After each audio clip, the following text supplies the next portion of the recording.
People always make fun of the Nintendo 64 controller, but it does seem kind of awkward, like to look at and to hold, and like when you're used to a PlayStation controller or an Xbox controller. But like, if you were to emulate Turok the Dinosaur Hunter, and you're trying to adapt the Nintendo 64 controls to a PlayStation 2 or an Xbox controller, it just does not work. Your muscle memory is too much in tune with the dual analog and how that works.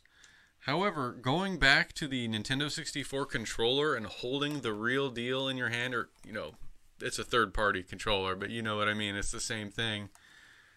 Your mind kind of snaps back into the way it used to work, and like, as long as I'm holding this controller, the controls work fine in my brain. But if I play the exact same game, same control scheme, but if I'm holding a PlayStation controller, it totally breaks in my mind and I can't do it. Yeah, it's the same with Castlevania 64. Controls are too weird to emulate. Yeah, but if you're playing it on real hardware with the controller that it was made for, I'm not saying it's going to work for you, but it might, and it would probably, it switches on your brain saying, okay, now it makes sense. At least it does for me.